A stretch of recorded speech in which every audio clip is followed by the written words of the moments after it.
इच्छा, आशा, अपेक्षा, आकांक्षा, यही सब मानव समाज के चालक होते नहीं।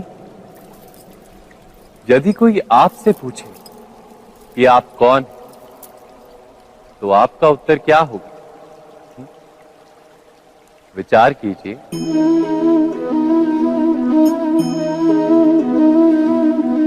आप तुरंत ही ये जान पाएंगे कि आपकी इच्छाएं ही आपके जीवन की व्याख्या है। कुछ पाने से मिली सफलता, कुछ ना पाने से मिली निष्फलता ही आपका परिचय। अधिकतर लोग ऐसे जीते हैं कि स्वयं भीतर से मरते रहते हैं, किंतु अपनी इच्छाओं को नहीं मार पाते। इच्छाएं उन्हें दौड़ाती हैं जिस प्रकार मृग तृष्णा मृग को दौड़ाती।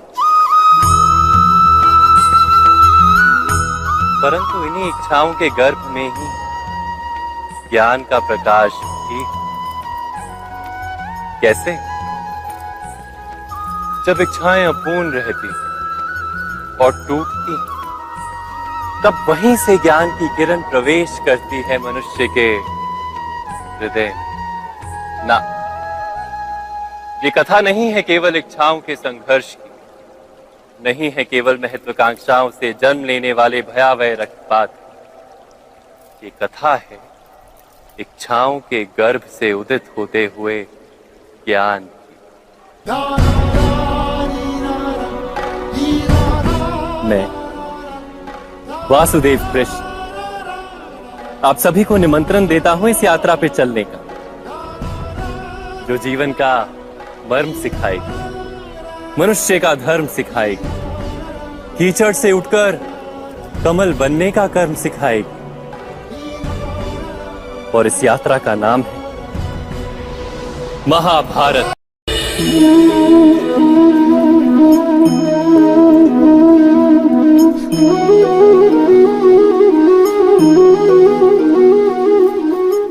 संतानों के भविष्य को सुख से भरने का प्रयत्न करना, यही हर माता पिता का प्रथम कर्तव्य होता है, जिन्हें आप इस संसार में लाए और जिनके कर्मों से ये जगत आपका भी परिचय पाएगा भविष्य में।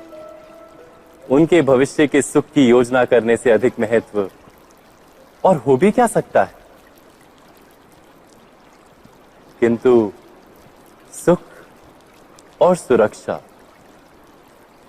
क्या ये मनुष्य के कर्मों से प्राप्त नहीं होते?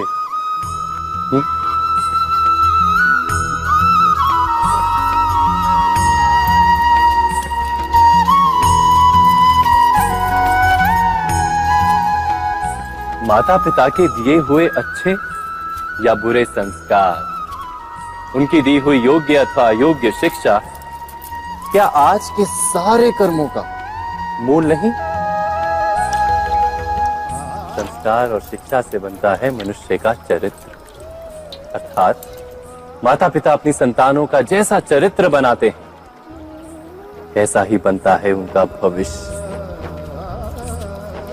किंतु फिर भी अधिकतर माता पिता अपनी संतानों का भविष्य सुरक्षित करने की चिंता में उनका चरित्र निर्माण का कार्य भूल ही जाते हैं। वस्तुतः जो माता पिता अपनी संतानों के भविष्य की चिंता करते हैं, उनकी संतानों को कोई लाभ नहीं होता। किंतु जो माता पिता अपने संतानों के भविष्य की नहीं, उनके चरित्र का निर्माण करते हैं, उन संतानों की प्रशस्ति समस्त संसार करता है। स्वयं विचार कीजिए।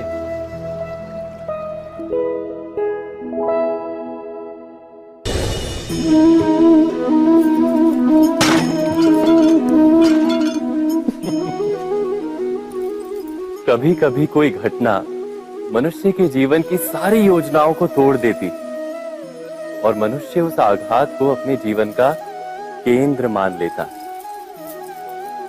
पर क्या भविष्य मनुष्य की योजनाओं के आधार पर निर्मित होते हैं? नहीं। जिस प्रकार किसी ऊंचे पर्वत पर सर्वप्रथम चढ़ने वाला उस पर्वत की तलाई में बैठकर जो योजना बनाता है, क्या वही योजना उसे उस पर्वत की चोटी तक पहुंचाती है?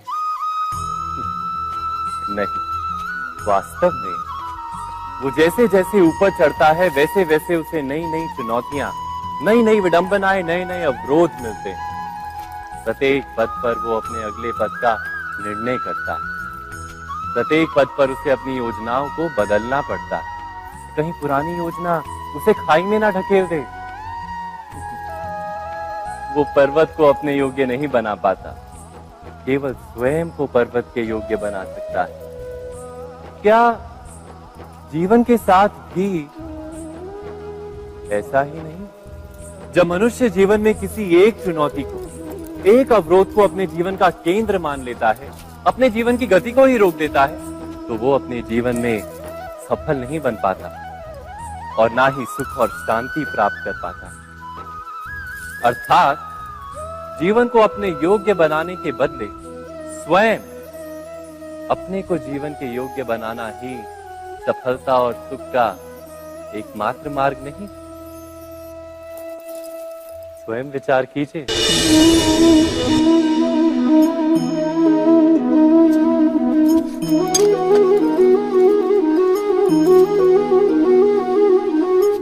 भविष्य का दूसरा नाम है संघर्ष। हृदय में आज इच्छा होती है और यदि पूर्ण नहीं हो पाती तो हृदय भविष्य की योजना बनाता है। भविष्य में इच्छा पूर्ण होगी ऐसी कल्पना करता रहता है, किंतु जीवन ना तो भविष्य में है ना अतीत में। जीवन तो इस क्षण का नाम, अर्थात इस क्षण का अनुभव ही जीवन का अनुभव।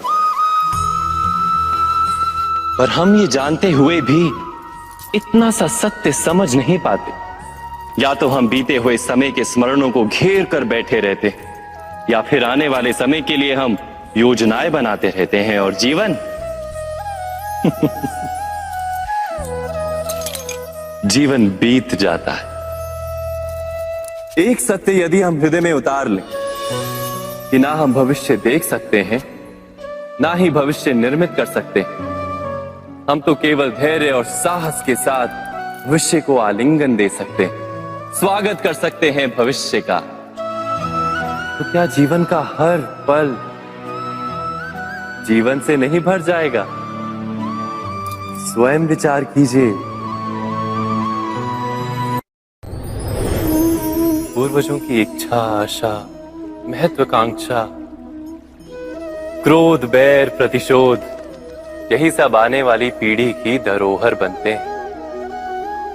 माता पिता अपनी संतानों को देना तो चाहते हैं समस्त विश्व का सुख, पर देते हैं अपनी पीड़ाओं की संपत्ति। देना चाहते हैं अमृत, पर साथ ही साथ विष का घड़ा भी भर देते हैं। आप विचार कीजिए, आपने अपनी संतानों को क्या दिया आज तक?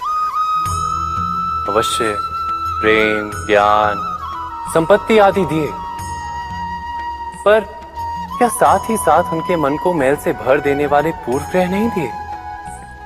अच्छे बुरे की पूर्व निर्धारित व्याख्याएं नहीं दी? व्यक्ति का व्यक्ति के साथ, समाजों का समाजों के साथ, राष्ट्र का राष्ट्र के साथ संघर्ष क्या इन्हीं पूर्व ग्रहों से निर्मित नहीं होते? हत्या, मृत्यु, रक्तपात क्या इन्हीं पूर्व ग्रहों से नहीं जन्मते? अर्थात माता पिता अपनी संतानों को जन्म के साथ मृत्यु का दान भी देते हैं। प्रेम के प्रकाश के साथ साथ घृणा का अंधकार भी देते हैं, और अंधकार मन का, हृदय का हो या वास्तविक हो, उससे केवल भय प्राप्त होता है, केवल भय। स्वयं विचार कीजिए।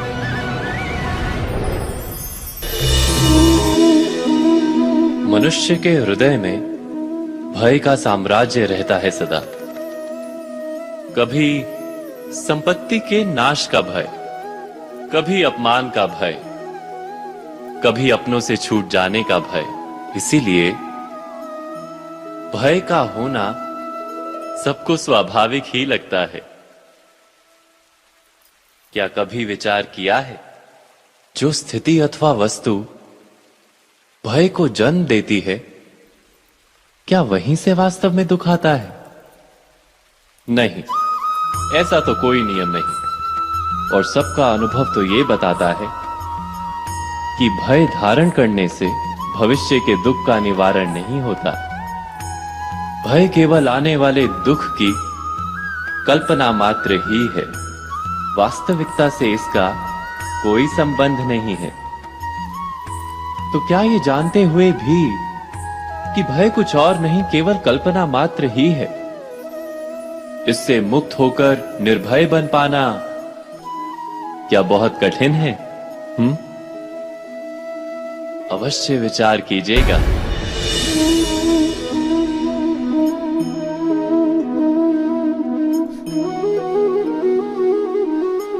जगत में प्रत्येक व्यक्ति को किसी ना किसी प्रकार की निर्बलता अवश्य होती है। जैसे कोई बहुत तेजी से दौड़ नहीं पाता तो कोई अधिक भार नहीं उठा पाता, कोई असाध्य रोग से पीड़ित रहता है तो कोई पढ़े हुए पाठों को स्मरण में नहीं रख पाता।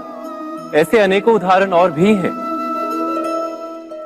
क्या आप किसी ऐसे व्यक्ति को जानते हैं जिसे सब कुछ प्राप्त हो और हम जीवन की उस एक निर्बलता को जीवन का केंद्र मानकर जीते हैं? इस कारणवश हृदय में दुख और असंतोष रहता है सदा। निर्बलता मनुष्य को जन्म से अथवा संजोग से प्राप्त होती है, किंतु उस निर्बलता को मनुष्य का मन अपनी मर्यादा बना लेता है। किंतु कुछ व्यक्ति ऐसे भी होते हैं जो अपने पुरुषार्थ और श्रम से उस निर्बलता को पराजित कर देते हैं। क्या भेद है उनमें और अन्य लोगों में? क्या आपने कभी विचार किया है? सरल सा उत्तर है इसका। जो व्यक्ति निर्बलता से पराजित नहीं होता, जो पुरुषार्थ करने का साहस रखता है हृदय में, वो निर्बलता को पार कर जाता है। अर्थात निर्बलता अवश्य ईश्वर देता है, किंतु मर्यादा मनुष्य का मन ही निर्मित करता है। स्वयं विचार कीजिए।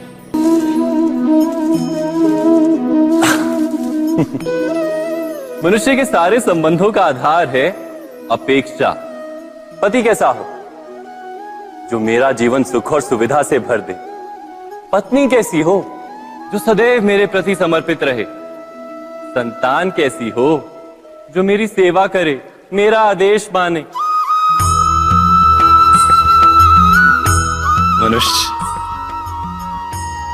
मनुष्य उसी को प्रेम भी कर पाता है जो उसकी अपेक्षा पूर्ण करता है, और अपेक्षा की तो नियति है भंग होना। कैसे? क्योंकि अपेक्षा मनुष्य के मस्तिष्क में जन्म लेती है। कोई अन्य व्यक्ति उसकी अपेक्षाओं के बारे में जान ही नहीं पाता। पूर्ण करने की प्रामाणिक इच्छा हो तब भी कोई मनुष्य किसी की अपेक्षाओं को पूर्ण नहीं कर पाता, और वहां से जन्म लेता है संघर्ष। सारे संबंध संघर्ष में परिवर्तित हो जाते हैं। पर मनुष्य अपेक्षा को संबंध का आधार ना बनाए और स्वीकार करे केवल संबंध का आधार, तो क्या ये जीवन स्वयमेव सुख और शांति से नहीं भर जाएगा? स्वयं विचार कीजिएगा।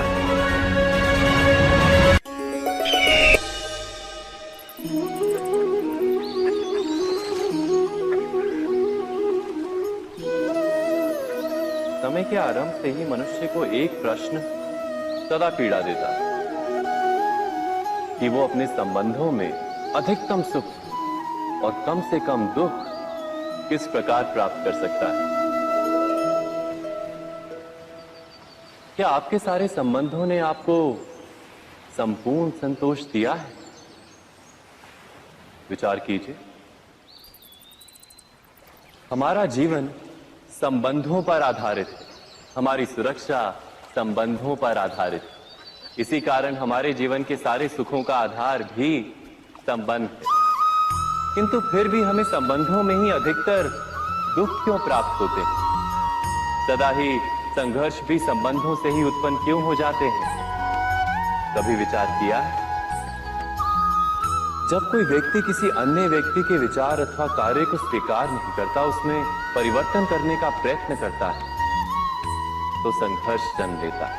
अर्थात जितना अधिक अस्वीकार उतना ही अधिक संघर्ष, और जितना अधिक स्वीकार उतना ही अधिक सुख। क्या ये वास्तविकता नहीं? यदि मनुष्य स्वयं अपनी अपेक्षाओं पर अंकुश रखे, अपने विचारों को परखे, किसी अन्य व्यक्ति में परिवर्तन करने का प्रयत्न ना कर स्वयं अपने भीतर परिवर्तन करने का प्रयास करे, तो क्या संबंधों में संतोष प्राप्त करना इतना कठिन? अर्थात क्या स्वीकार ही संबंध का वास्तविक अर्थ नहीं? स्वयं विचार कीजिए।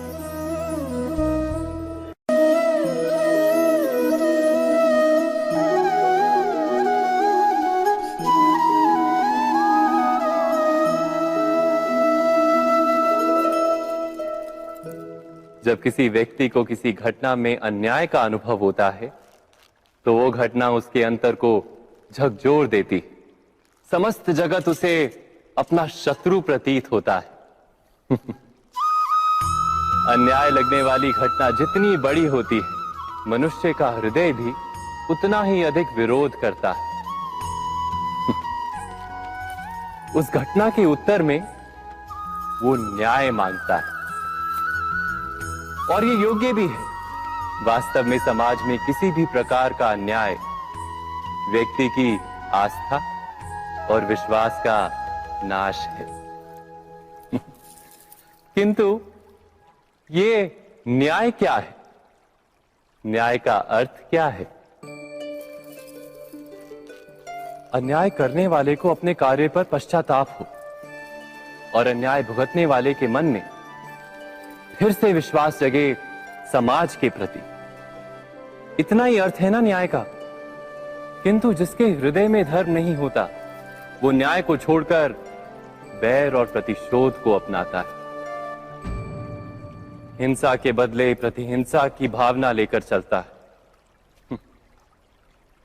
स्वयं भोगी हुई पीड़ा से कहीं अधिक पीड़ा देने का प्रयत्न करता है, और इस मार्ग पर चलते अन्याय को भुगतने वाला स्वयं अन्याय करने लगता है।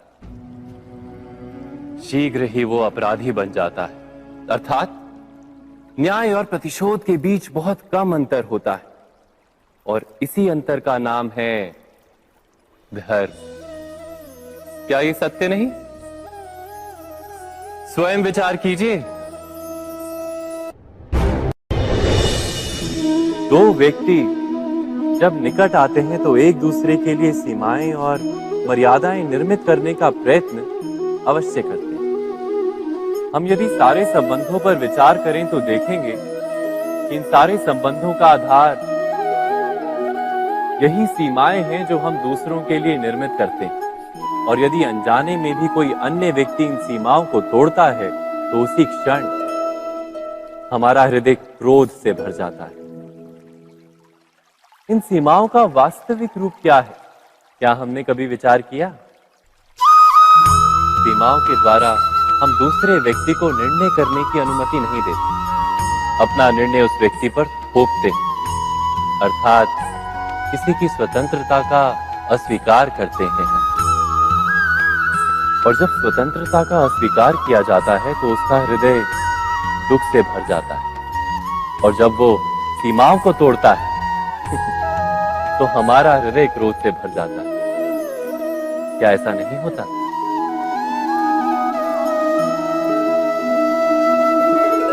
पर यदि एक दूसरे की स्वतंत्रता का सम्मान किया जाए तो किसी मर्यादाओं या सीमाओं की आवश्यकता ही नहीं होती। अर्थात जिस प्रकार स्वीकार किसी संबंध का देह है, क्या वैसे ही स्वतंत्रता किसी संबंध की आत्मा नहीं? स्वयं विचार कीजिए।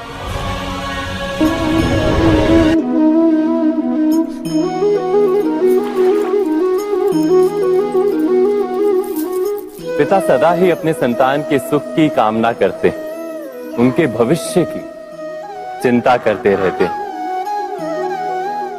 इसी कारणवश सदा ही अपने संतानों के भविष्य का मार्ग स्वयं निश्चित करने का प्रयत्न करते रहते हैं।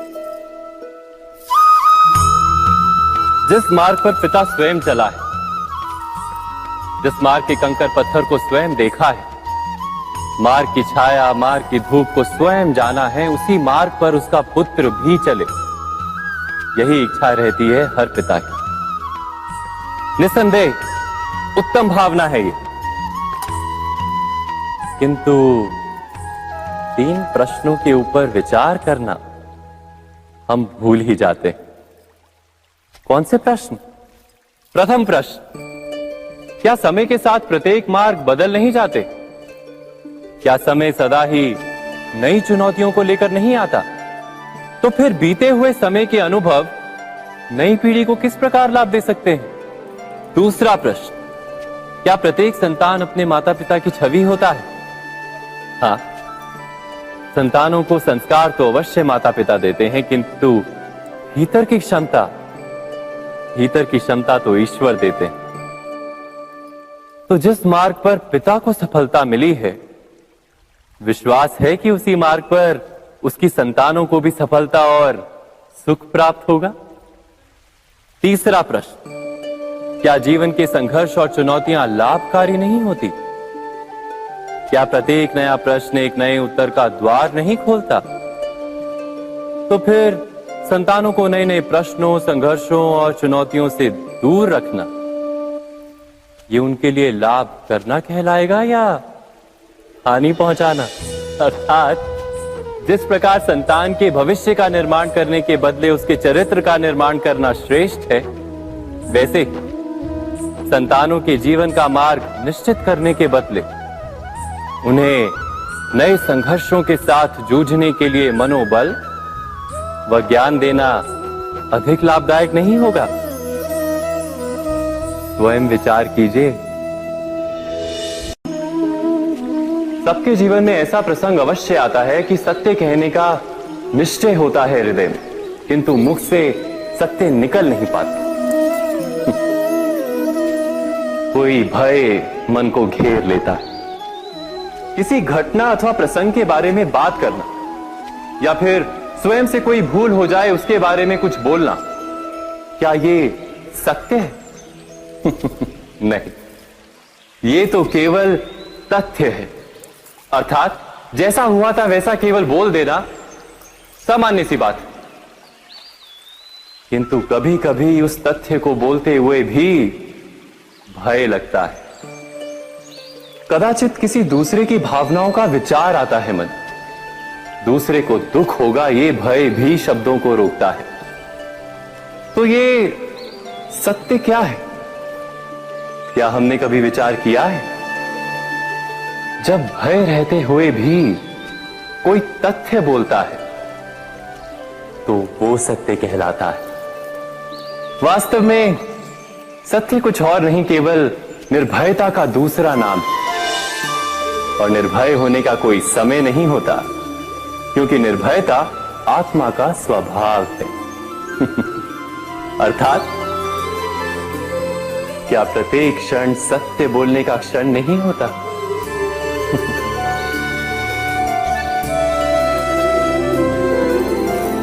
स्वयं विचार कीजिए। जब भी किसी की आशा और इच्छा भंग होती है तो उसका हृदय क्रोध से भर जाता है। जिस व्यक्ति को वो अपना अपराधी समझता है उसे दंड देने का प्रयत्न करता है। पर क्या हमारी इच्छा या आशा का भंग होना क्या सदा ही किसी का अपराध होता है? इच्छाओं के अपूर्ण रहने के तो कई कारण हो सकते हैं। कुछ तो संजोग के कारण अधूरी रह जाती हैं और कुछ नियति के कारण। और कभी कभी इच्छाओं का स्वरूप ही ऐसा होता है कि वो पूर्ण नहीं हो पाती। बिना परिस्थिति पर विचार किए किसी को अपराधी मान लेना न्याय नहीं, प्रतिशोध है। न्याय का आधार तो दया है, करुणा है, और प्रतिशोध का आधार क्रोध, अहंकार। अर्थात हृदय में करुणा धारण किए बिना किसी के अपराध के विषय में विचार करना, किसी को दंड देना क्या अपने आप में ही अन्याय नहीं? स्वयं विचार कीजिए।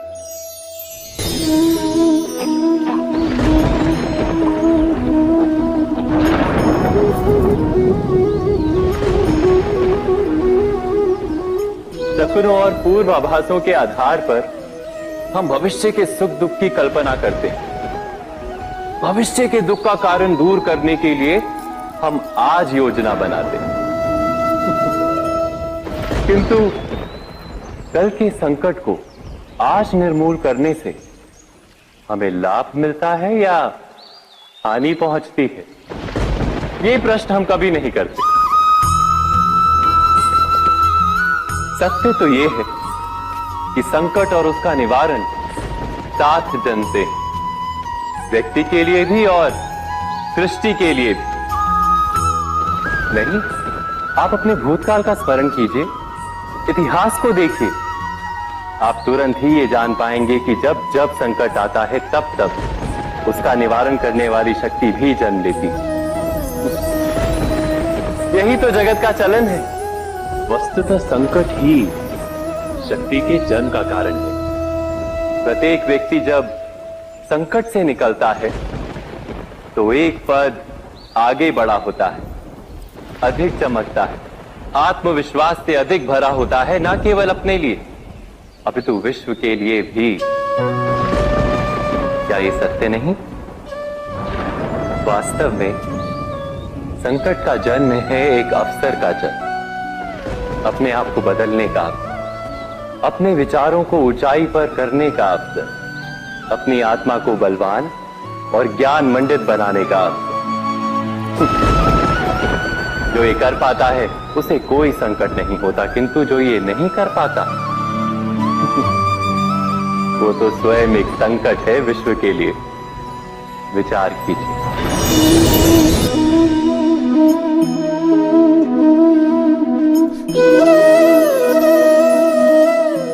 परंपरा में धर्म बसता है और परंपराएं ही धर्म को संभालने का कार्य करती हैं, ये सत्य है। पर क्या केवल परंपरा ही धर्म है? विचार कीजिए। सत्य तो यह है कि जिस प्रकार पाषाण में शिल्प होता है उसी प्रकार परंपरा में धर्म होता है। इस पत्थर में शिल्प है, ये पत्थर शिल्प नहीं। शिल्प को उजागर करने के लिए उसे तोड़ना पड़ता है, अनावश्यक भागों को दूर करना पड़ता है। ठीक उसी प्रकार परंपराओं में धर्म ढूंढना पड़ता है। जिस प्रकार इंद्र पूजा की परंपरा को तोड़कर गोवर्धन पूजा का धर्म ना ढूंढा जाता तो यादवों को उनकी मुक्ति का मार्ग नहीं मिल पाता। अर्थात परंपरा को पूर्णता छोड़ देने वाला धर्म से वंचित रह जाता है और परंपरा का अंध अनुकरण करने वाला भी धर्म को प्राप्त नहीं कर पाता। कहते हैं हंस के पास नीर क्षीर विवेक होता है। दूध में मिले पानी को छोड़कर केवल दूध ही ग्रहण करता है। तो क्या सच्चा धर्म प्राप्त करने के लिए हृदय में ज्ञान से जन्मा विवेक आवश्यक है? और ऐसे विवेक के बिना जिसे धर्म मान भी लिया जाए, जो वास्तव में धर्म ना भी हो, ऐसा भी तो हो सकता है। स्वयं विचार कीजिएगा।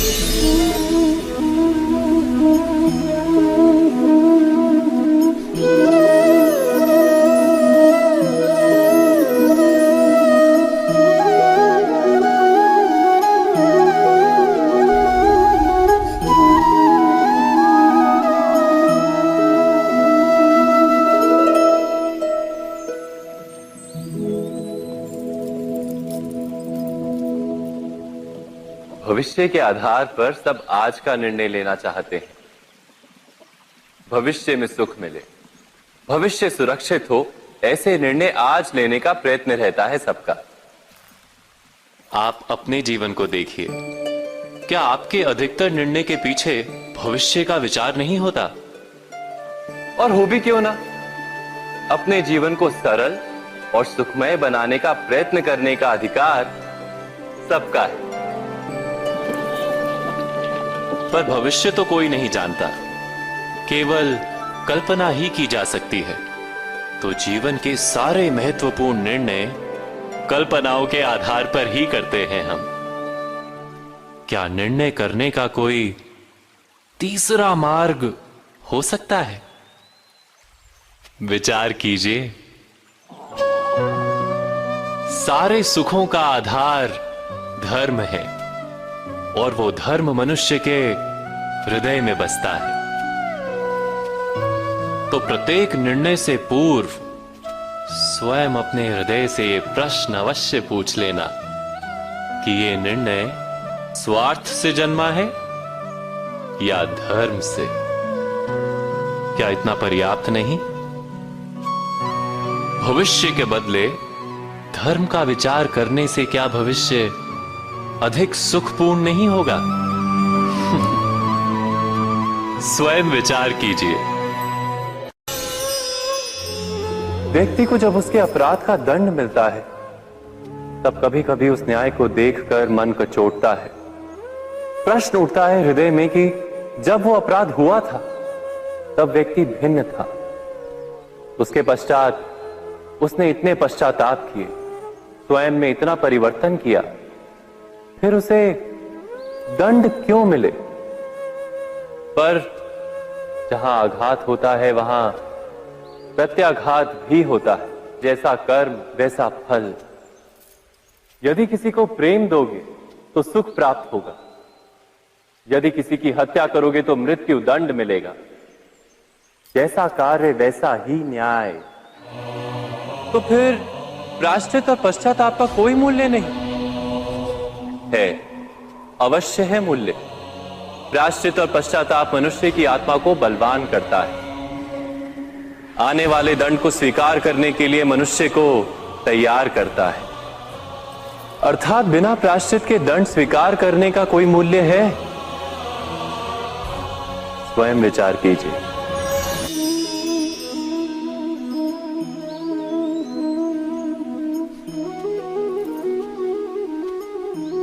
जब अपने किसी अच्छे कार्य के उत्तर में दुख प्राप्त होता है अथवा किसी को उसके दुष्ट कार्य में सुख मिलता है तो मन अवश्य ये विचार करता है कि अच्छा कार्य करने का, धर्म के मार्ग पर चलने का तात्पर्य क्या है।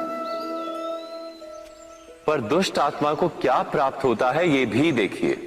दुष्टता करने वाला हृदय सदा चंचल रहता है, अकुलाता रहता है। मन में सदा नए नए संघर्ष उत्पन्न होते हैं। अविश्वास उसे जीवन भर दौड़ाता है। क्या ये सुख? जबकि धर्म पे चलने वाले, अच्छा कार्य करने वाले, सच्चरित्र व्यक्ति का हृदय शांत रहता है। परिस्थितियां उसके जीवन के सुख में बाधा नहीं बनती। समाज में सम्मान और मन में संतोष रहता है सदा। अर्थात अच्छा बर्ताव भविष्य में किसी सुख का मार्ग नहीं।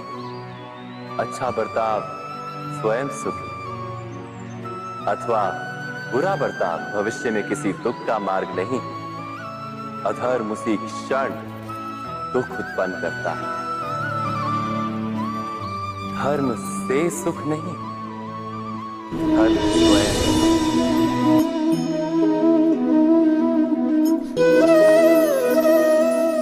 सत्ता की लालसा सबके हृदय को घेरे रहती है।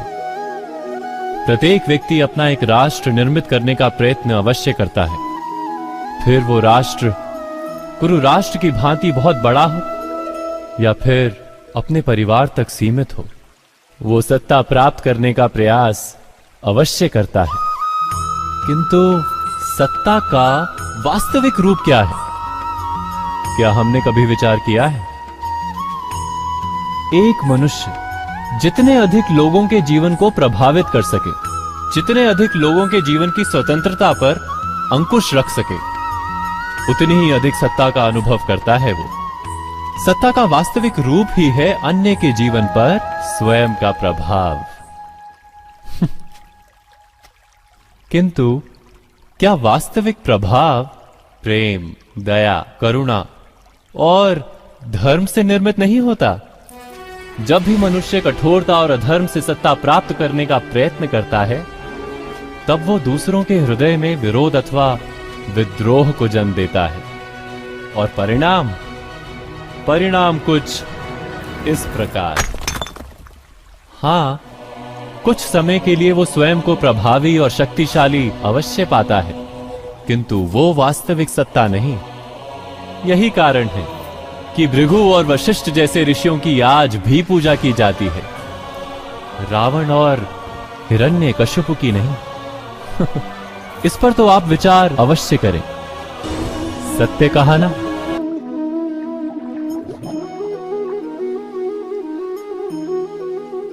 इस संसार में आने वाला प्रत्येक बालक संपूर्णतः संस्कार रहित होता है।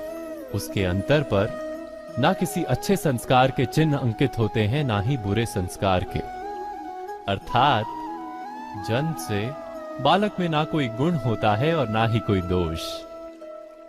तो ये दोष अथवा गुण किस प्रकार प्राप्त होते हैं? क्या हमने कभी विचार किया है?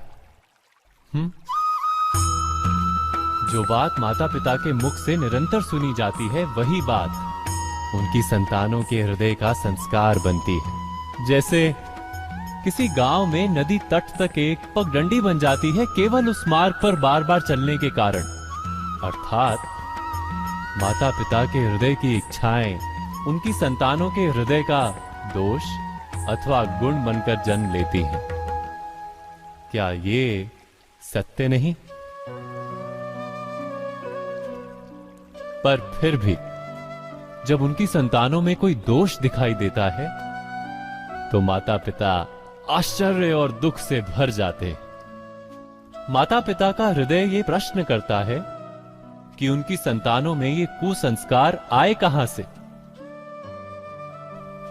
सत्य तो यही है कि माता पिता अपनी संतानों को अनजाने में ही कुसंस्कार के बीज दे देते हैं, जो उनके संतानों की हृदय भूमि पर कुसंस्कार का वृक्ष बनकर उगता है। अर्थात अपनी संतानों को सुसंस्कारी और धर्ममय बनाने की आशा रखने वाले प्रत्येक माता पिता को प्रथम अपने हृदय की इच्छाओं पर अंकुश रखना क्या अनिवार्य नहीं?